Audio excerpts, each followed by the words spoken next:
Obrolan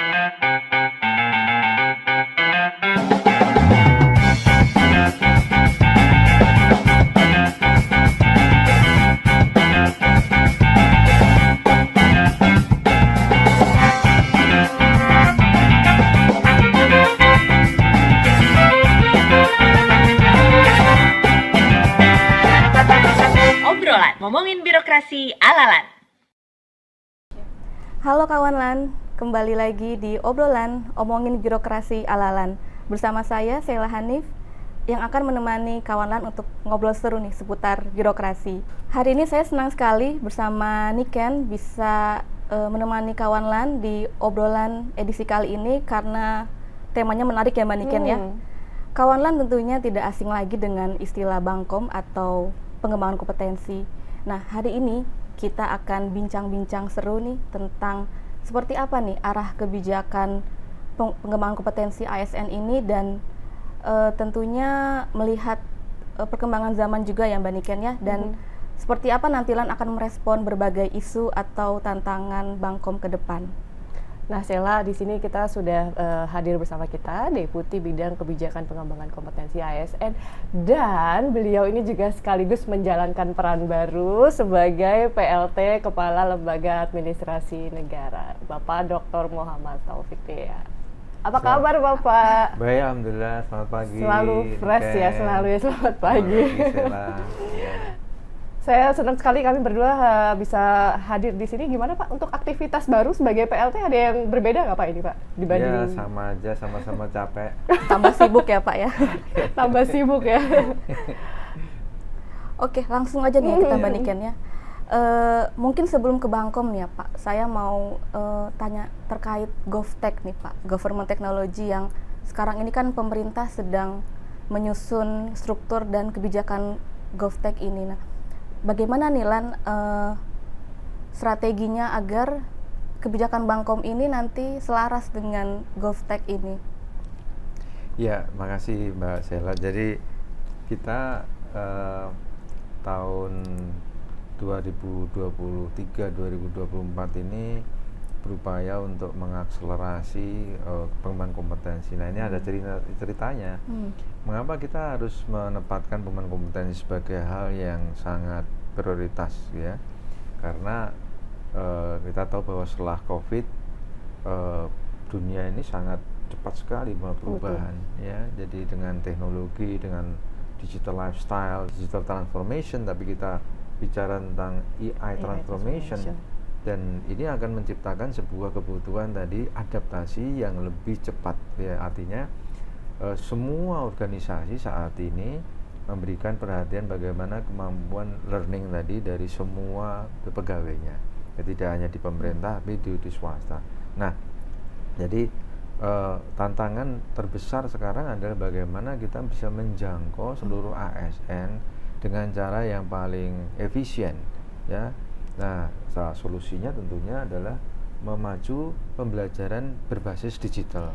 Nah, untuk itu maka kita pemerintah telah mempercayakan pada istilahnya developernya pemerintah, developer dari IT-nya pemerintah yang disebut dengan GovTech tadi. Yang dalam hal ini yang dituju adalah dari Peruri ya. Nah, ini nanti akan punya peran untuk mengawal tadi percepatan transformasi dalam pemanfaatan digital, tidak hanya pengembangan kompetensi tapi secara menyeluruh dari pelayanan publik kita dan juga pelayanan administrasi pemerintahan. Nah, salah satunya dalam administrasi pemerintahan tadi adalah pengembangan kompetensi bagi ASN. Nah, Pak Taufik, kalau kita lihat lagi salah satu isu di GovTech ini yang dilihat penting banget ini kan masalah integrasi yang selama ini masih apa istilahnya silo-silo masing-masing. Nah, kita sebagai lembaga administrasi negara dan kebetulan adalah institusi yang bertugas melakukan pembinaan terhadap lembaga penyelenggara pelatihan, bagaimana kita itu melihat kesiapan dari lembaga penyelenggara pelatihan kan, karena kita tidak sendiri dalam menyelenggarakan pelatihan ya Pak. Ada lembaga-lembaga yang juga menyelenggarakan pengembangan kompetensi yang lain. Bagaimana Pak Taufik melihat hal ini? Iya, kita pernah melakukan survei digital readiness ya. Digital readiness itu ketika kita mentransformasikan program-program pengembangan kompetensi setelah COVID ya tahun 2020 ya, kita melakukan survei seberapa siap lembaga-lembaga tadi. Memang kendala utamanya ada di nomor satu di SDM. Jadi SDM ini mereka baik dari pengajar, dari pengelola itu mereka merasa ya perlu waktu untuk beradaptasi. Yang kedua adalah di faktor teknologi, ya kan, teknologi ini terutama di infrastruktur dan juga di persoalan penetrasi internet. Tidak semuanya mereka mendapatkan akses jaringan internet yang merata. Ini yang menjadi sebuah kendala. Nah, ini yang kemudian kita secara bertahap ya kan melakukan tadi dorongan kebijakan agar mereka melakukan perubahan-perubahan. Nah, caranya apa? Caranya adalah kita dorong mereka dari skema akreditasi kita, di mana di situ kita sudah masukkan indikator akreditasinya adalah dengan tadi pemanfaatan teknologi digital.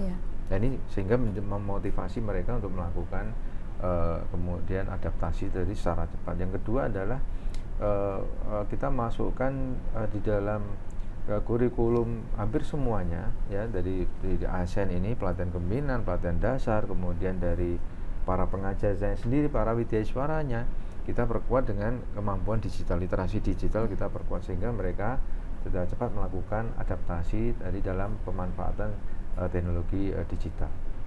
Kuncinya berarti di SDM itu sendiri ya Pak ya? Kuncinya SDM. Kita memang di secara keseluruhan pemerintah ini ketika melakukan program yang transformasi digital yang menjadi prioritas yang sudah dicanangkan oleh Bapak Presiden, kita memang sangat-sangat urgent gitu ya untuk memenuhi tadi dari sisi SDM-nya.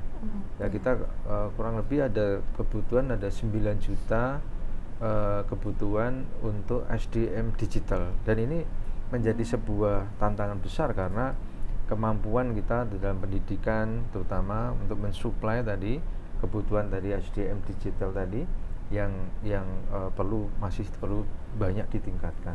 Tapi kalau dari LAN sendiri Pak, untuk kebutuhan digital tadi sudah menyiapkan langkah-langkah strategis Pak untuk bagaimana kita SDM ASN kita lebih bisa aware dengan digital dan bisa mumpuni.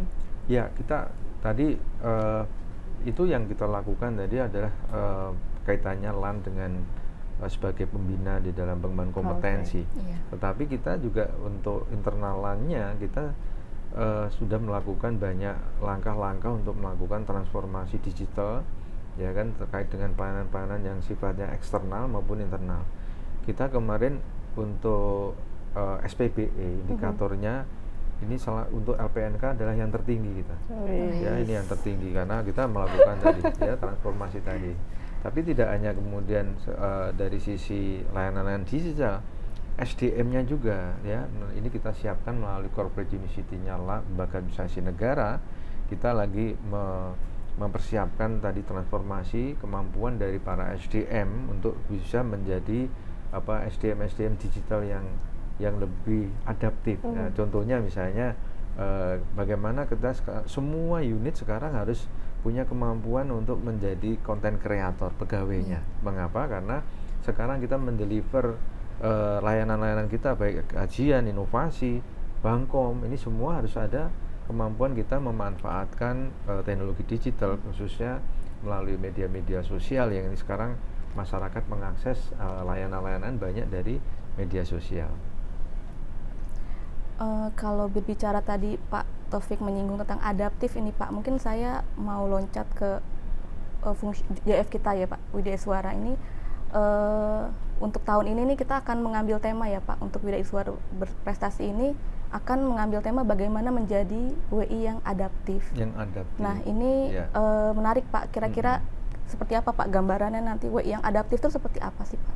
Ya, WI yang adaptif itu ya artinya dia bisa bekerja dengan ya honornya kecil atau besar maksudnya tetap bekerja begitu. Yang ini adaptif ini artinya dia tadi kita sadar bahwa kita sedang dalam sebuah perubahan yang besar, ya perubahan besar. Jadi pertama, perubahan tidak hanya terkait dengan transformasi digital, yang artinya nanti peran BI akan sangat berubah, ya. Peran BI yang semula mengajarnya di kelas, dia akan mengajarnya secara tadi kelas-kelas virtual, kemampuan dia kemudian mendesain program pembelajaran secara digital dan seterusnya, ini kan pasti akan berubah. Nah, yang kedua yang penting lagi adalah bahwa kita melakukan sesuai dengan undang-undang ASN yang baru, ya, yang memerintahkan pembelajaran dilakukan secara terintegrasi. Apa artinya? Yaitu pembelajaran dilakukan melalui corporate university.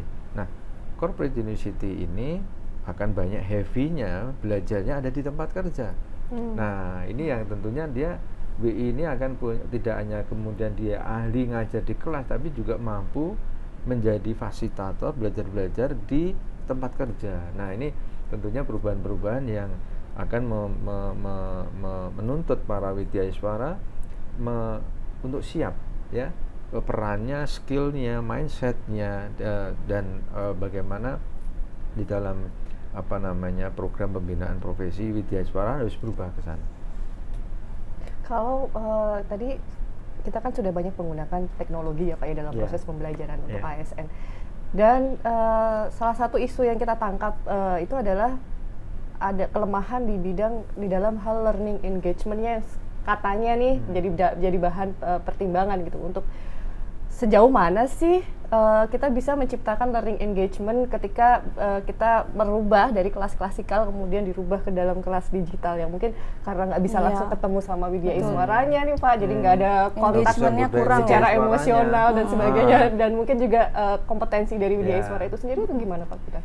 Nah, ini pada prinsipnya gini, ini akan ada sebuah perubahan besar ketika undang-undang yang baru mewajibkan semua ASN belajar. Nah, bayangkan ini kalau kita semua ASN belajar, kurang lebih kita sekarang ada hampir 4 juta untuk yang PNS-nya, kemudian tambah ada rekrutmen tahun ini 2.300.000-an plus yang pengangkatan honorer, ya, ini kurang lebih mungkin akan hampir ada 8 juta, ya. Akan sangat banyak sekali untuk belajar, tadi kebutuhan belajar bagi ASN. Nah, yang jadi problem adalah, ya, kita ini punya budaya belajar yang masih rendah, ya. Belajar itu masih dianggap sebagai sebuah bagian dari persyaratan kepegawaian saja. Kewajiban ya Pak. Kewajiban, betul. Jadi ini yang kita sebut dengan ritual kepegawaian. Mereka belajar untuk dapat sertifikat untuk ngurus nanti pangkat, angka kredit dan seterusnya. Tapi esensi belajar sendiri, yaitu mengakuisisi pengetahuan, keterampilan, merubah perilaku dan seterusnya, yang belum. Dan yang paling penting di dalam undang-undang ini menyebutkan, ya, bahwa belajar itu sarana untuk mendukung kinerja organisasi. Kita ngomong tentang performance based learning, ya, performance based learning. Jadi bagaimana kita belajar itu punya dampak di kinerja, gitu ya. Nah, jadi ini yang engagement tadi adalah bagaimana orang itu belajar, ya, punya sebuah motivasi untuk belajar dan menerapkan hasil pembelajaran tadi untuk meningkatkan kinerjanya. Jadi tidak hanya dikit buat dirinya sendiri, tapi harus diimplementasikan. Iya, harus diimplementasikan dan harus betul-betul berdampak. Dan ini yang sebuah pendekatan yang memang kita harus dorong, bagaimana belajar ini bisa mampu memberikan dampak nyata. Nah, ini yang tadi kita harus rubah. Bagaimana belajar pertama menarik. Ini yang tantangannya. Belajar di secara digital itu kan tidak bisa gitu ya, godain widyaswaranya gitu ya.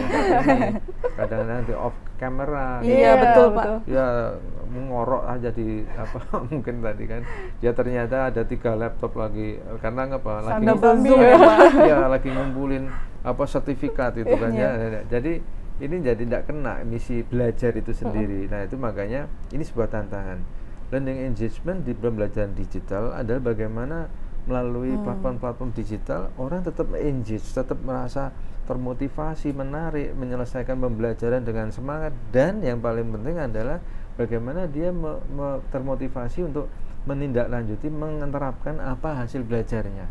Nah, ini apa yang menjadi solusinya? Nah, ini makanya program kita adalah sekarang kita akan dorong bagaimana gamification salah satunya, Iya. mendorong cara belajar melalui sebuah prosedur pakai game, pakai tools game. Game itu sebuah logika belajar yang kemudian membuat orang itu tertantang seperti kita main game itu, ya kan. Pertama kalau itu kan mudah ya kan, lawannya monyet tapi itu ketemu King Kong, ya kan. Nah ini Ada penasarannya ya, Pak ya. ada seperti itu. Jadi orang tuh merasa tertantang. Jadi belajar itu hal yang adiktif gitu ya. Saya pengen Adiktif belajar, dan belajar menyenangkan ya, lagi. Pak ya. Dan tidak hanya kemudian penasaran dia pengen belajar, tapi aku mau terapin dulu, terapin kemudian belajar lagi, belajar kemudian terapin, ya, dan terus seperti itu, ya. Nah ini ya, ukuran keberhasilannya tadi bagaimana belajar itu membuat orang merasa tertantang terus untuk belajar, menerapkan lagi, belajar lagi. Ya tadi gamification salah satunya, kemudian tools-tools yang lainnya melalui platform digital ini yang kita akan optimalkan, dan tidak hanya melalui platform digital learning engagement, tapi bagaimana sekarang peran WI, ya, bagaimana membuat orang terinspirasi. Jadi WI tidak hanya sekedar menyampaikan materi, tapi yang paling penting adalah menginspirasi, memotivasi orang, ya kan, untuk kemudian berpikir lebih kreatif, lebih inovatif, dan menerapkan tadi kreativitasnya di tempat kerja. Betul. Kalau berbicara soal WI ini ya Pak ya, ini kan LAN itu kan sudah menyusun ya Pak ya skema sertifikasi bagi para WI ini. Ini seperti apa Pak nanti sertifikasi ini akan diterapkan, dan apa sih Pak yang melatar belakangi dari sertifikasi bagi para WI ini? Ya, ini tadi ya, kalau kita bilang jadi program kami adalah sebenarnya sejak 2020 ya, jauh sebelum COVID. Jadi saya memiliki gambaran begini, kita harus merubah pengembangan kompetensi ini, gitu ya, yang mulai dari desainnya yang lebih mampu mendorong orang bisa berpikir kreatif, ya, menjawab tantangan perubahan, ya. Kemudian dari sisi widyaswaranya juga harus siap, ya. Nah, kemudian framework transformasi tadi diperkuat dengan adanya COVID, ya, COVID-19 yang membuat kemudian saya merasa lebih punya kesempatan lebih besar lagi untuk mereform, mentransformasikan pengembangan kompetensi tadi dengan pembelajaran digital, ya. Kemudian kita siapkan dari sisi widyaswaranya. Dia ada empat aspek yang kita lakukan untuk menciptakan ekosistem perubahan tadi. Yang pertama adalah desainnya sendiri. Pembelajaran ini harus mampu kemudian menciptakan cara belajar yang fleksibel, yang kemudian tidak hanya fleksibel tapi juga mampu menghasilkan sebuah dampak perubahan, ya, mulai dari latsarnya, pelatihan kepemimpinannya, ya, ini kita rubah metodenya, orientasinya, belajarnya, ini kita rubah semuanya. Kemudian elemen yang kedua adalah para widyaswaranya. Widyaswara ini adalah pemain utamanya, ya. Nah, ini dia harus mampu menjabarkan perubahan desain tadi yang fleksibel dan sebagainya. Apa yang harus berubah? Ya, di samping dia harus menguasai tadi literasi digital, mampu kemudian tadi membangun learning engagement, dan ya kita kemarin kita minta semua widyaswara harus punya home base spesialisasinya, ya. Jadi ada spesialisasi yang kemudian nanti kita akan sertifikasi keahliannya tadi berbasis ke spesialisasi tadi, ya. Nah, yang untuk semua widyaswara ini Pak, semua widyaswara, tidak hanya mereka yang menjadi widyaswara, PKN yang aja gitu, mau masuk widyaswara pun kita harus sertifikasi dan dia. di setiap jenjang ya. Setiap jenjang. Dan yang paling banyak adalah sebenarnya sekarang ini karena widyaswara itu memang kita konsepnya adalah dari dulu adalah modelnya adalah leader create leader. Leaders create leader. Ya, artinya mereka itu mantan pimpinan dan sebagainya masuk ke birokrasi, mengajarkan wisdom tentang bagaimana praktek dan pengalaman mereka selama mereka memimpin birokrasi. Nah, teman memang kemudian banyak kemudian ada apa namanya, memang yang harus diperbaiki, yaitu mereka tidak hanya sekedar kemudian beralih struktural ke fungsional, apalagi ada anggapan juga ini memperpanjang pensiun, ya kan. Nah, jadi untuk memastikan itu maka kita membuat skema sertifikasi bersama BNSP. Orang-orang yang masuk ke Widyaswara memang dia menguasai kompetensi yang dibutuhkan, level kompetensi yang dibutuhkan oleh organisasi. Mereka punya kompetensi keahlian, ya. Nah, jadi ini maksudnya tadi, ya. Kemudian elemen yang ketiga adalah teknologi. Teknologi ini kita buat agar mampu menciptakan pembelajaran yang lebih mampu menjangkau semuanya secara murah, secara fleksibel, ya, termasuk tadi bagaimana sekarang trennya adalah namanya learning in the flow of work, ya, learning in the flow of work, jadi belajar dalam sambil bekerja, intinya seperti itu. Nah, itulah tadi perubahan-perubahan, dan semua tadi elemen 1, 2, 3 kita kunci dengan framework yaitu akreditasi. Jadi framework akreditasi ini elemen-elemen yang membuat tadi bagaimana lembaga-lembaga pelatihan beradaptasi untuk memanfaatkan teknologi, mengembangkan widyaswaranya, ya, mengembangkan kemampuan inovasinya tadi untuk mendukung transformasi pengembangan kompetensi. Iya.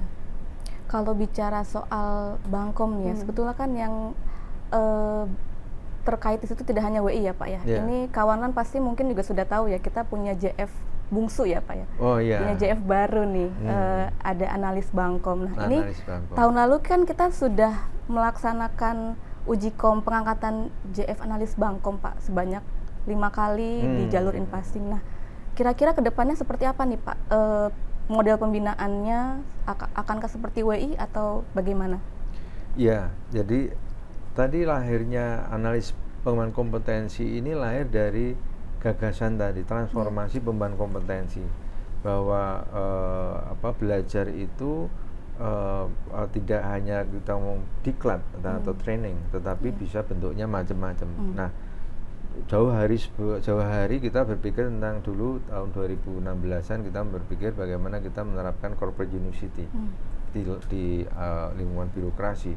Nah, ini yang kemudian kita pikir kita perlu sebuah jabatan fungsional yang tidak hanya sekedar ngajar di kelas, tetapi bagaimana mampu mendesain, mengidentifikasi kebutuhan kompetensi. Strategiknya berarti ya Pak? Iya, secara utuh tadi di tempat kerja, ya untuk mengelola terutama tadi yang disebut dengan corporate university. Nah, makanya muncullah analis pengembangan kompetensi. Nah, ini kita memang karena memang belum terlalu terkenal ya, seperti Widyaswara ini kan sudah sangat terkenal gitu. Baru lahir ya Pak?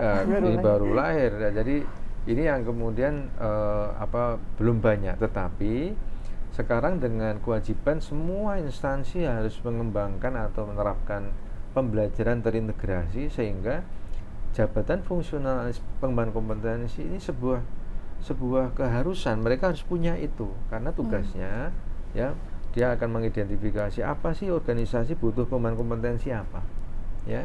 Yang kedua mendesain. Nah, mendesain ini banyak ya pembelajaran yang kalau kita bicara ada 10% formal, ini formal learning tatap muka, ini yang domainnya kawan-kawan Widyaswara. Yang 20 belajar secara melalui orang lain, social learning.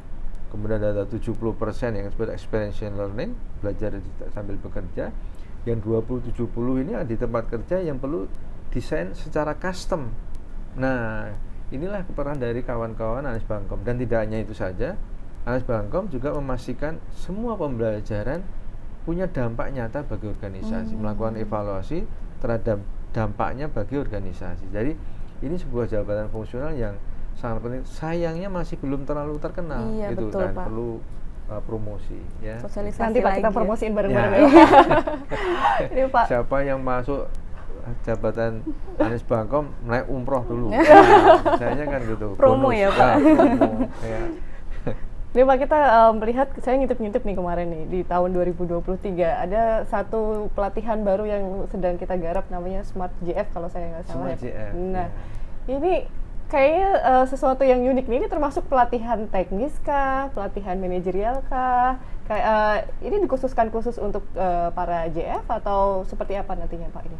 Ya, gagasan awalnya adalah kita untuk merespon kebijakan pemerintah penyederhanaan birokrasi, di mana banyak yang struktural waktu itu yang dialihkan menjadi jabatan fungsional. Nah, dalam survei kami, apa yang mereka paling butuhkan, yaitu mereka butuh kompetensi untuk menjalankan tugas sebagai JF. Di samping peran mereka tetap menjadi ada fungsi manajerial sebagai koordinator, subkoordinator. Nah, makanya kalau kita ngelihat isinya camat JF itu adalah ya ada manajerialnya, ada teknisnya. Komplit perpaduan berarti ya, Pak? Komplit, terutama adalah terkait dengan literasi digital ya. Mengapa? Karena ini semua basisnya survei. Kita bikin survei, apa sih kebutuhan mereka? Mereka adalah yang paling urgent adalah mampu menjalankan tugas mereka, dua hal tadi, manajerial dan yang fungsional. Yang kedua terkait dengan kemampuan mereka di dunia digital. Ini mereka merasa sangat kurang ya. Dan yang berikutnya adalah terkait dengan manajemen, teknik manajemen, karena backgroundnya kan banyak, ada dari perhubungan, dari macam-macam, dari PU ya. Nah, kita berikan mereka sebuah platform free, mereka masuk dalam platform tadi untuk belajar manajerial dan yang teknis, terutama yang teknis terkait manajemen dan literasi digital. Nah, model ini ke depan akan banyak kita adopt. Jadi sebenarnya belajar itu kan ya manajerial dapat, teknis dapat, itu kan contoh. ASN Talent Academy ini juga sebuah program yang tadi menggabungkan kemampuan teknis dan manajerial ya. Nah, ciri yang lain dari bukan ingredientnya tadi, ada manajerial, ada teknis, tapi juga metodenya. Apa metodenya? Metodenya ini kita buka secara free access ya, free mereka masuk itu. Ini platform-platform yang memungkinkan ASN belajar secara mudah di mana saja, kapan saja, dan tidak berbayar. Ya, nah kalau mau bayar ya silahkan, tapi artinya mungkin ada program tambahannya. Kopinya ya, aja yang bayar sendiri ya Pak ya. Iya, tapi kami dari lembaga administrasi negara hanya petugas kewajibannya menyediakan akses mudah, murah, ya, tidak berbayar tadi bagi semua ASN. Nah, kalau misalnya ada beberapa instansi yang ingin memperdalam, misalnya untuk pembekalan P3K, itu sama. Ini platform-platform yang hampir sama, kita berikan namanya free access tadi, mereka belajar di mana saja, kapan saja, free. Tapi kalau instansinya mau memperdalam muatan instansinya, silahkan. Ya, ada juga yang punya duit banyak, ditambah waktu seminggu. Ada yang tidak punya duit, ya udah stop, cukup dengan pembelajaran yang disediakan dari lembaga administrasi negara. Custom sendiri-sendiri ya Pak, berarti ya, sesuai kebutuhan. Sesuai kebutuhan. Tapi yang penting adalah minimal requirement tadi ya sudah terpenuhi semuanya. Iya. Sheila dan juga Pak Taufik, satu pertanyaan terakhir dari saya. Kita melihat tahun kemarin ini banyak kolaborasi nih Pak dalam pengembangan kompetensi bagi ASN. Ada GNIK masuk, Pranoto masuk dan sebagainya. Ini menurut Pak Taufik, kenapa kita harus melakukan kolaborasi dengan pihak-pihak NGO ataupun korporasi atau BUMN? Jadi ini saya spill aja ya, ini strategi kita. Jadi saya bilang ini, terutama kawan-kawan di LAN, terutama JPT, salah satu sekarang ini kan era kolaborasi. Betul, kolaborasi. Tidak mungkin kita ini bisa berkembang besar dengan sebuah tugas yang besar, yaitu melayani ASN seluruh Indonesia secara sendiri-sendiri. Ya, ini yang kita akan dorong terus ya, bagaimana kemampuan kita kolaborasi ya dengan private sector, dengan NGO, dengan instansi pemerintah yang lain, dan ini akan kita jadikan SKP-nya ya. Target-target kinerja para JPT ini semua harus bisa mengembangkan kemampuan untuk menjaring jejaring tadi, network ya, partnership, tidak hanya yang ada di luar negeri, yang luar negeri juga ya. Kemarin kawan-kawan dengan UN Desa, dengan kita kembangkan dengan ada Norwegia, semuanya. Jadi ini sebuah bagian dari basic rule-nya. Tugas para JPT semua ini harus bisa mengembangkan partnership tadi. Ya, ini Mengapa? Karena knowledge itu ada di mana-mana, resources ada di mana-mana. Ya, sehingga kita tidak mungkin kemudian menjalankan tugas kita yang besar, tanggung jawabnya melayani seluruh ASN Indonesia yang butuh tadi pemikiran-pemikiran terobosan baru dengan kita lakukan sendirian. Jadi kerjasama sebagai sebuah cara baru yang merupakan keharusan bagi semua pimpinan. Berarti semangatnya semangat kolaborasi ya Pak ya? Semangatnya kolaborasi. Ya, ini kita menjadikan bagian dari nafas dari DNA kita. Ya, DNA kita ini adalah lembaga yang harus agile, harus membangun kolaborasi private sector, semua instansi termasuk dengan kawan-kawan yang ada di luar negeri. Mungkin sebelum kita akhiri ada pertanyaan terakhir nih Pak. Yeah. Untuk tahun 2024 what's next-nya nih Pak? Ini sebagai di kedeputian juga dan juga Bapak mungkin tugas baru sebagai PLT Kepala Lembaga Administrasi Negara, seperti apa Bapak? Ya, ini kata kunci untuk pengembangan kompetensi di tahun 2024 ini kita akan berkisar pada satu adalah menjamin akses seluas-luasnya bagi ASN untuk belajar. Ya, kita ASN merdeka belajar. Ya, belajar melalui media sosial, melalui platform digital, melalui tadi belajar melalui private sector yang kita akui untuk memberikan pembelajaran bagi ASN. Jadi kita tidak kemudian membuat cara belajar itu terlalu rigid, tapi kita berikan fleksibilitas yang besar untuk memberikan akses yang besar pada ASN. Yang kedua, kita memastikan bahwa pengembangan kompetensi ini bukan menjadi ritual kepegawaian, artinya menjadi hanya syarat memenuhi organisasi kepegawaian, tetapi lebih pada bagaimana memberikan berdampak. Ini kata kuncinya berdampak. Kata kunci pertama tadi akses yang luas, kata yang berikutnya adalah berdampak, ya. Dan yang kemudian yang ketiga adalah kita akan dorong pembelajaran terintegrasi. Corporate University merupakan prioritas untuk tahun ini karena ini perintah undang-undang. Yang kita harapkan di sini bukan sekedar bagaimana kita belajar yang merangkul semuanya, tetapi ini ada muatan strategis di mana pembelajaran terintegrasi ini adalah kita sebut pembelajaran strategis. Kenapa? Karena pertama kita melibatkan seluruh pimpinan untuk terlibat dalam pembelajaran. Jadi pimpinan nggak bisa lepas tangan aja? Nggak bisa. Jadi kita ini di dalam undang-undang menyebutkan semua pimpinan punya tanggung jawab untuk mengembangkan kompetensi. Nah, ini kita akan bingkai, kita fasilitasi melalui sistem pembelajaran terintegrasi atau corporate university tadi, ya. Dan juga ini akan memastikan pembelajaran itu punya kontribusi dalam pencapaian sesuai dengan rencana strategis organisasi tadi, ya. Dan jadi 3 hal tadi yang menjadi sebuah penekanan, ya. Kita harapkan ini mampu pembelajaran ini menjadikan ASN yang unggul dan terdepan di dalam perubahan-perubahan transformasi. Kita bicara agenda transformasi, ya, sebagaimana dicantumkan di RPJP, ya, transformasi sosial, ekonomi, dan tata kelola pemerintahan. Dan ini perlu ASN yang terdepan, ya, dalam hal tadi kemampuan untuk mendorong transformasi yang jadi bidang tugasnya. Terima kasih banyak Pak Taufik, perbincangan yang menarik bersama obrolan kita di sini, dan juga Sheila, terima kasih sudah menemani saya. Terima kasih di episode kali ini. Banget. Baik kawan, mengutip yang tadi disampaikan oleh Pak Taufik bahwa knowledge itu ada di mana-mana, resources ada di mana-mana. Yuk, sekarang kita waktunya menguatkan niat kita buat mencapai sesuatu yang lebih dari apa yang kita punya sekarang, dan tentunya yang paling penting diimplementasikan dalam kinerja kita sehari-hari. Sampai ketemu di obrolan selanjutnya. Dadah.